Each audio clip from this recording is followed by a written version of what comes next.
Court room में ऐसा शायद ही पहले कभी हुआ हो जहां एक आरोपी महिला ने गवाही नहीं दी बल्कि जज को विज्ञान पढ़ा दिया।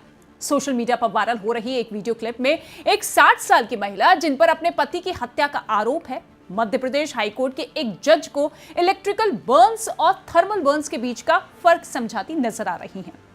और अंदाज ऐसा कि खुद जज को पूछना पड़ा, क्या आप प्रोफेसर थी? जवाब मिला, हाँ, मैं केमिस्ट्री की प्रोफेसर रह चुकी हूं। कोर्ट में विज्ञान की क्लास। मामला ममता पाठक का है, जो कि एक रिटायर्ड केमिस्ट्री प्रोफेसर हैं। उन पर 2021 में अपने पति नीरज पाठक की बिजली का झटका देकर हत्या करने का आरोप है। एक सेशन कोर्ट ने उन्हें दोषी ठहराकर आजीवन कारावास की सजा सुनाई थी, लेकिन ममता पाठक ने इस फैसले को हाईकोर्ट में चुनौती दी और खुद अपना बचाव करते हुए ऐसा स्पष्टीकरण दिया जिससे कोर्ट रूम कुछ देर के लिए लैब में बदल गया। कोर्ट में रिकॉर्ड हुई इस सुनवाई के वीडियो में ममता पाठक बेहद आत्मविश्वास से कहती हैं कि पोस्टमार्टम रिपोर्ट में जो निशान बताए गए हैं वो बिजली से नहीं बल्कि थर्मल बर्न्स हैं। वो कहती है कि इलेक्ट्रिकल बर्न्स की पहचान विजुअल ऑब्जर्वेशन से नहीं की जा सकती है। वो आगे बताती हैं कि किस तरह एसिड एनालिसिस और टिश्यू इंटरेक्शन से ये तय किया जा सकता है कि जलन बिजली से हुई है या फिर किसी दूसरे माध्यम से। जज भी रह गए हैरान। अब उनकी ये दलील सुनकर जज विवेक अग्रवाल चौंक गए और बीच में ही पूछ बैठे, क्या आप प्रोफेसर रही हैं? पीछे बैठे वकील की ओर सिर घुमाकर जज ने उनकी प्रतिक्रिया भी देखी। पूरे कोर्ट में एक पल को सन्नाटा पसर गया। पुलिस के मुताबिक ममता पाठक ने अपने पति को पहले नींद की गोलियां दी और फिर कथित तौर पर बिजली के झटके देकर उनकी हत्या कर दी। इसके बाद वो झांसी चली गई और जब लौटी तो दावा किया गया कि उन्हें अपने पति मृत मिले। हालांकि पुलिस को एक ऑडियो क्लिप भी मिला था जिसमें नीरज पाठक ने कहा था कि ममता उन्हें प्रताड़ित करती थी। इतना ही नहीं, ममता ने पहले खुद पुलिस में ये शिकायत भी की थी कि उनके पति उन्हें बेहोश कर किसी और महिला से मिलने जाते हैं, लेकिन बाद में ये शिकायत वापस ले ली गई। सेशन कोर्ट से उम्र कैद की सजा पाने के बाद ममता पाठक ने हाईकोर्ट में अपील की। जस्टिस विवेक अग्रवाल और जस्टिस देवनारायण मिश्रा की खंडपीठ ने मामले की अंतिम सुनवाई के बाद फैसला सुरक्षित रख लिया। फिलहाल ममता पाठक जमानत पर हैं, लेकिन अब आपको बताते हैं कि जो तर्क दिए गए हैं ममता पाठक की तरफ से वो केमिस्ट्री के हिसाब से कितने सही है।